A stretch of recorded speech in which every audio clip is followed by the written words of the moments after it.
그는 젖은 제 머리를 조심스럽게 감싸 안고 잠시 머뭇거리다 천천히 입을 맞추었습니다. 그 순간 긴장과 설렘, 그리고 따뜻함이 한꺼번에 밀려와 가슴속 깊이 잔잔한 파문처럼 번지는 걸 느꼈습니다. 가볍게 걸친 가운 끝자락이 발등에 스치며 내려가자 그 순간에 저는 온전히 그에게 마음을 열고 무심히 드러난 모습 그대로 그에게 보여줬습니다. 순애 씨, 너무 아름다워요.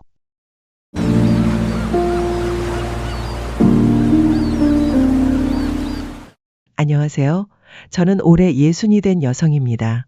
10년 전 남편은 암과의 긴 싸움을 시작했고 마지막까지 함께하자는 약속을 지키지 못한 채 끝내 제 곁을 떠나고 말았습니다. 그 순간 제 눈앞은 캄캄해졌습니다. 그러나 남편의 빈자리를 붙잡고 슬퍼할 새도 없이 저는 아들을 키우기 위해 하루하루를 버텨야 했습니다. 그때도 지금도 아들은 저에게 세상 단 하나뿐인 가족이자 살아가는 힘입니다. 무엇이든 다 해주고 싶었지만 늘 빠듯한 형편이 발목을 잡았고 그게 제 마음속 가장 큰 미안함으로 남아 있습니다. 남편이 살아있을 때 저는 그저 평범한 주부였습니다. 하지만 그의 빈자리를 견디며 제가 할 수 있는 일은 손에 익힌 음식뿐이었죠. 그렇게 시작한 것이 서민을 위한 도시락 장사였습니다. 제가 만든 도시락을 드시는 분들은 주로 공사장에서 고된 일을 하는 분들, 동네 어르신들, 그리고 하루 종일 도로 위를 달리는 버스와 택시 기사님들이었습니다. 벌이가 넉넉하진 않았지만 제 도시락을 맛있게 비우고 다시 찾아오는 단골들을 보면 마음만큼은 언제나 든든하고 따뜻했습니다. 도시락은 화려하지 않았습니다. 하지만 김이 모락모락 나는 따끈한 밥, 정성껏 무친 나물, 깔끔하게 구워낸 반찬만큼은 꼭 챙겼습니다. 사장님, 반찬이 어쩜 이렇게 맛있어요. 그 한마디를 들을 때면 허리가 아픈 줄도 모르고 저도 모르게 웃음을 지으며 하루를 이어갔습니다. 몸은 늘 고단했지만 제 마음만은 분명 행복했습니다. 행복한 삶이라고 하기엔 누구나 그렇듯 저 역시 마음속 깊은 곳에 지워지지 않는 그늘이 있습니다. 그 시작은 2년 전이었습니다. 아들이 결혼할 여자를 집으로 데려왔을 때였죠. 그 아이는 환하게 빛나는 얼굴에 화려한 옷차림을 하고 있었습니다. 마치 세상 고생 한번 안 해본 듯 늘 웃음이 머금어진 얼굴이었는데 제 눈에는 모든 게 그저 예쁘고 사랑스럽게만 보였습니다. 아무것도 가진 것 없는 경제적으로 부족하기만 한 제 아들과 결혼하겠다니 저 아이가 진심으로 아들을 사랑하는구나 싶어 고맙고 뭉클하기만 했습니다. 하지만 문제는 그 아이의 집안이었습니다. 부유하고 이름난 집안의 부모님은 저희 아들과의 결혼을 완강히 반대했죠. 그러던 중 예비 며느리가 새로운 생명을 품게 되면서 결국 두 사람은 부모님의 반대를 끝내 이겨내고 결혼을 선택할 수밖에 없었습니다. 그리고 그때부터 제 인생에도 그리고 아들과 저 사이에도 작은 금이 스며들기 시작했습니다. 며느리의 부모님은 한우와 와인, 활랍스터 같은 고급 식자재를 유통하는 회사를 운영하고 있었습니다.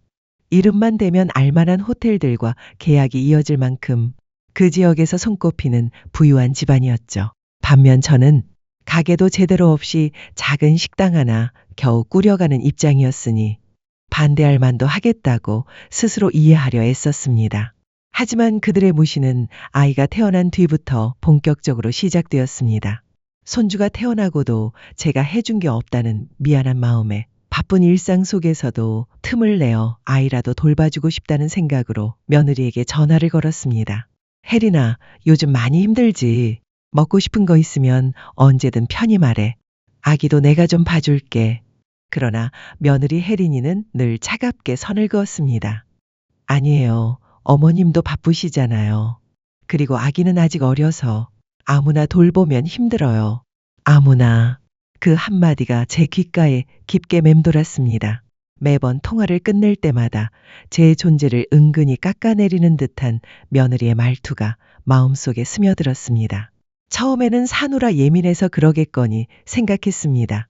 하지만 시간이 흐를수록 제가 손주를 제대로 안아본 날은 손에 꼽을 정도였습니다. 아기가 어리니 사람들이 자주 오면 힘들다던 며느리. 그런데 알고 보니 그녀의 부모님은 매일같이 집을 드나들고 있었습니다. 그래, 며느리 입장에서는 시어머니보다 자기 부모님이 더 편할 수밖에 없겠지. 저도 그 사실을 모르는 건 아니었습니다. 그래서 애써 제 마음을 다잡으며 내가 괜히 불편을 주는 건 아닐까 하고 스스로를 설득했습니다.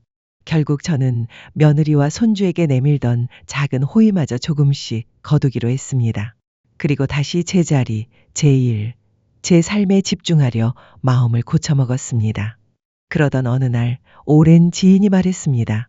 참 좋은 분이 있어요. 혼자 외롭게 있지 말고 한번 만나봐요. 예전 같았으면 이 나이에 무슨 사랑이냐며 웃어 넘겼을 겁니다. 하지만 그날은 달랐습니다. 제 옆에 누군가라도 있으면 아들 걱정을 조금이라도 덜 수 있을 것 같다는 마음이 들어 그 자리에 나가기로 결심했습니다. 장소는 고급 호텔이었습니다. 제가 먼저 도착해 반짝이는 샹들리에와 고급스러운 내부를 눈으로 훑고 있었습니다. 그때 정중한 발걸음 소리와 함께한 남성이 제 앞에 앉았습니다. 안녕하세요. 오늘 선을 보게 된 강태수입니다. 순애 씨 맞으시죠? 우리는 서로 인사를 나누고 자연스럽게 이런저런 이야기를 시작했습니다. 태수 씨는 작은 숙박업소를 운영하고 있다고 했습니다. 아들이 둘 있지만 두 사람 다 오래전에 결혼을 했고 지금은 해외에서 스스로 생활하며 잘 살고 있다고 했습니다. 비록 지금은 혼자이지만 젊어서부터 갖고 온 그 숙박업소 덕분에 외롭지 않은 나날을 보내고 있다고 했습니다. 그러다 최근 지인이 너무 좋은 분이 있다며 꼭 한번 만나보라고 강력히 추천해서 나왔다고 덧붙였습니다. 깔끔한 옷차림, 낮고 단정한 목소리, 그리고 어디 한 군데 흠잡을 데 없는 태도, 차분하면서도 믿음직한 기운이 자연스럽게 느껴졌습니다. 우리 이러지 말고 어서 음식을 시킵시다. 그의 말에 저는 메뉴판을 펼쳤습니다. 하지만 음식 가격을 보는 순간 속에서 놀람이 치밀어 올랐습니다. 여기서 한 끼면 내 가게에서 한 달은 먹겠네. 저는 조심스럽게 말을 꺼냈습니다. 강태수 씨, 실례가 안 된다면 저희 가게로 가서 제가 음식을 대접해드리고 싶어요. 여기서 한 끼 식사값이면 제 가게에서는 한 달 동안 드실 수 있거든요. 그는 흔쾌히 수락했습니다. 오히려 제 음식 솜씨를 맛볼 수 있다니 영광이라며 기분 좋게 자리에서 일어섰습니다. 저는 정성껏 찌개 하나, 반찬 2가지로 그를 대접했습니다. 밥을 얼마나 맛있게 드시는지 보는 내내 마음이 따뜻해졌습니다. 비록 만난 지 몇 시간 남짓이었지만 그의 행동 하나하나에서 올바른 사람이라는 걸 느낄 수 있었습니다. 그렇게 우리의 관계는 천천히 가까워졌습니다. 태수 씨는 새벽 일찍 제 가게에 와서 모든 정리를 함께 해주었습니다. 아침 식사를 같이 하고 나서야 자기 숙박업소로 돌아갔습니다. 저녁에도 예외 없이 찾아와 모든 정리를 도운 뒤에야 귀가했습니다. 지내면 지낼수록 참 좋은 사람이라는 생각이 점점 깊어졌습니다. 그러던 어느 날 깊은 고민 끝에 제가 태수 씨에게 먼저 말을 꺼냈습니다. 태수 씨, 아침 저녁으로 바쁘게 다니지 마시고 제 집에서 함께 지내시는 건 어떠세요? 비록 큰 집은 아니지만 두 사람이 지내기엔 충분해요. 말을 꺼내고 나자 어색함이 밀려와 그의 얼굴을 바로 바라볼 수가 없었습니다. 그는 잠시 말이 없더니 그럼 제가 늘 순애 씨 옆을 지켜드릴 수 있겠네요. 고마워요, 순애 씨. 라며 환하게 웃었습니다. 그날 저녁 모든 일을 마치고 귀가한 뒤 제가 샤워를 마치고 가벼운 가운을 걸친 채 나왔을 때였습니다. 방 안에는 묘하게 어색한 공기가 흘렀습니다. 소파에 앉아 저를 한참 바라보던 태수 씨가 조용히 입을 열었습니다. 순애 씨와 함께하는 이런 날들을 오래전부터 꿈꿔왔어요. 말을 마친 그는 천천히 저에게 다가왔습니다. 젖은 제 머리를 조심스럽게 감싸 안고 잠시 머뭇거리다 천천히 입을 맞추었습니다. 그 순간 긴장과 설렘 그리고 따뜻함이 한꺼번에 밀려와 가슴속 깊이 잔잔한 파문처럼 번지는 걸 느꼈습니다. 가볍게 걸친 가운 끝자락이 발등에 스치며 내려가자 그 순간에 저는 온전히 그에게 마음을 열고 무심히 드러난 모습 그대로 그에게 보여줬습니다. 순애 씨, 너무 아름다워요. 그의 눈빛은 깊었고 말소리는 낮고 부드럽게 제 마음을 스쳤습니다. 그의 손이 제 몸을 감싸자 마음이 뛰는 부위를 부드럽게 어루만지는 듯한 느낌이 전해졌습니다. 오랜만에 찾아온 감정에 제 깊은 곳까지 서서히 젖어들고 있었습니다. 그의 손길이 천천히 내려가 깊은 곳에서 조심스럽게 멈춰 섰습니다. 그 부드럽게 이어지는 손길에 참아왔던 감정이 한꺼번에 터지고 말았습니다. 태수 씨, 시작해 주세요. 그의 눈빛이 잠시 저를 머물렀다가 조심스럽게 저를 침대 위에 눕혔습니다. 그리고 시작된 그의 섬세한 손길과 움직임은 마음을 설레게 하면서도 동시에 따뜻하게 느껴졌습니다. 그렇게 우리 사이에 얇고도 투명했던 벽은 깨지고 한층 더 가까워졌습니다. 그날 밤 느낀 그 감정은 지금도 가슴을 뛰게 합니다. 그러던 어느 날 아들한테서 전화가 걸려왔습니다. 엄마, 장소는 공공호텔이에요. 시간 맞춰 오세요. 그날은 제 손주 100일이었습니다. 저는 그동안 조금씩 모아둔 돈으로 손주에게 줄 작은 금반지를 준비했습니다. 작고 반짝이는 반지를 손에 올려놓을 때마다 손주의 얼굴이 떠올라 저도 모르게 미소가 지어졌습니다. 그리고 100일 날 아침 정성껏 선물을 포장한 뒤 들뜬 마음으로 호텔로 향했습니다. 오랜만에 아들네 가족을 본다는 생각에 가슴이 두근거렸습니다. 도착하니 사돈 어르신들도 이미 와 계셨습니다. 저는 웃으며 손수 준비한 금발리를 며느리에게 건넸습니다. 그런데 며느리는 선물을 받자마자 확인도 하지 않고 무심히 옆 구석에 내려놓으며 뭘 이런 걸 다 준비하세요 라며 짧게 대답했습니다. 그때 사돈 어르신이 저를 보며 말을 걸었습니다. 사돈은 장사를 안 하시고 이 시간에 오셔도 괜찮으세요? 저는 대답 대신 그저 웃음으로만 넘겼습니다. 그러자 그 어르신은 웃으며 덧붙였습니다. 우리 사위가 엄마를 닮아서 몸은 참 부지런한데 분위기 파악은 잘 못하는 편이라 제가 요즘 교육 많이 시키고 있답니다. 허허. 그 한마디에 저와 아들을 향한 무시가 뼈저리게 느껴졌습니다. 마음이 찢어질 듯 아팠지만 아무 힘이 없는 저는 그 상처난 속마음을 들키고 싶지 않았습니다.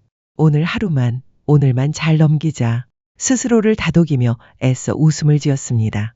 그런데 그 순간 사건이 터졌습니다. 아들이 손주를 안고 있는 걸 보고 저는 천천히 다가갔습니다. 우리 손주, 아빠 엄마 닮아서 이렇게 잘생기면 어쩌니. 그렇게 아이를 품에 안았는데 순간 며느리가 확 다가와 아기를 제 팔에서 세게 잡아당겼습니다. 저는 놀라서 아이를 떨어뜨리지 않으려고 두 팔로 받쳤지만 아이 몸이 이리저리 휘청이며 그만 의자 등받이에 머리를 살짝 부딪히고 말았습니다. 아이는 울음을 터뜨렸고 그 순간 며느리의 얼굴은 분노로 일그러졌습니다. 어머니, 무식해도 정도가 있지. 뭐 하시는 거예요? 소리를 지르며 그녀는 제 어깨를 밀쳤습니다. 저는 뒤로 넘어지며 뒤편에 있던 장식의 모서리에 옷이 걸려 찍 찢어지는 소리와 함께 가슴 부분이 크게 벌어지고 말았습니다. 저는 울음을 삼키며 아들을 바라봤습니다. 하지만 아들은 제 눈을 피했습니다. 그 순간 모든 힘이 빠져나가는 듯 했습니다. 저는 찢긴 옷자락을 한 손으로 꼭 붙잡고 사람들의 시선이 쏟아지는 그 자리에서 그냥 밖으로 달려나왔습니다.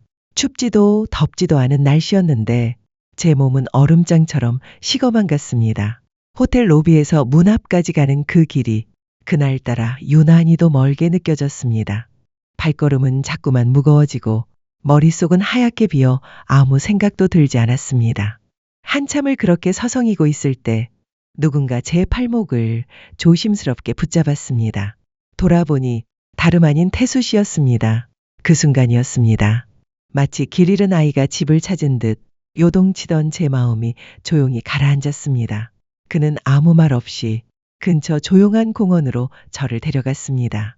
벤치에 나란히 앉아 우리는 한참 동안 아무 말도 하지 않았습니다. 그는 묻지도 재촉하지도 않았습니다. 그저 제 옆에서 숨소리를 함께 나눠주고 있었습니다. 한참 뒤 저는 힘겹게 입을 열었습니다. 사실 저 아주 못난 엄마예요. 아들 하나 있는데 해준 것 하나 없이 장가를 보냈어요. 못난 저 때문에 그 아이는 결혼 후에도 무시만 받고 살아요. 제 인생도 모자라 아들 인생까지 갉아먹는 하찮은 엄마예요. 저는 몇 년 동안 가슴속에 쌓아둔 이야기를 그에게 다 털어놓았습니다. 아까 그 호텔이요.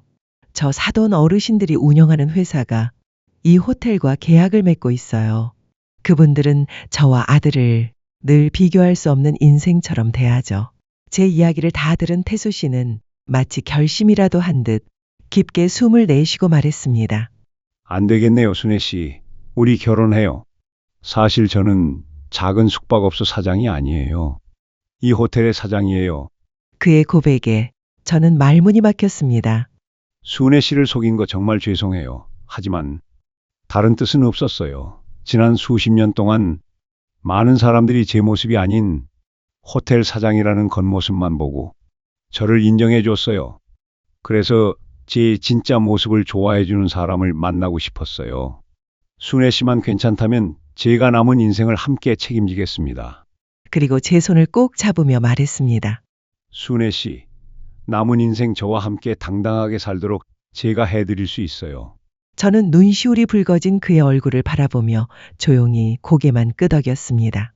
그는 단호하게 저를 이끌고 다시 호텔로 들어갔습니다. 방 안으로 들어서자 사돈이 눈을 크게 뜨며 말했습니다. 강 사장님, 어서 오세요. 마침 제 손주 100일이라 다들 모였는데 같이 식사해요. 그 말이 끝나기도 전에 태수 씨가 날카로운 목소리로 잘랐습니다. 식사는 됐고 당신네 계약 여기서 끝입니다. 사람을 무시해도 정도가 있지. 계약 종료 즉시 내 호텔에서 빠져요. 그 단호한 한마디에 사돈들의 얼굴빛은 순식간에 굳어졌습니다. 태수 씨는 제 손을 잡고 한순간의 망설임도 없이 그 자리에서 나와버렸습니다. 그날 이후 저는 아들에게 단 한 번도 연락하지 않았습니다. 비록 아들은 이제 남이 되었지만 제 곁엔 태수 씨가 있어 늘 마음이 따뜻합니다. 그는 처음엔 힘든 일을 그만두라고 했지만 저는 단호히 말했습니다. 이 음식점이 제 인생이고 전부예요. 결국 그는 웃으며 호텔 1층 한 켠을 제게 내어주었습니다. 조금 더 좋은 곳에서 하고 싶은 일을 하면 순애 씨도 손님들도 다 좋잖아요. 그 말에 넘어간 저는 지금도 고급 호텔 안에서 여전히 제 방식 그대로 맛과 가격 변함없는 도시락을 팔고 있습니다. 태수 씨는 제 인생에 불쑥 나타나 메마른 제 마음에 다시 꽃피는 봄을 안겨준 사람이 되었습니다. 하지만 제 마음 한켠에는 아직도 무거운 갈등이 남아 있습니다. 호텔 계약이 끊기며 큰 손해를 입은 사돈네 회사. 그들은 지금도 과일이며 갖가지 선물을 보내며 한 번만 용서해달라는 말을 전해옵니다. 잘난 척하며 약한 사람을 무시하던 그들을 다시 받아주는 게 과연 맞을까요? 용서한다고 해서 정말 모든 게 원래대로 돌아갈 수 있을까요?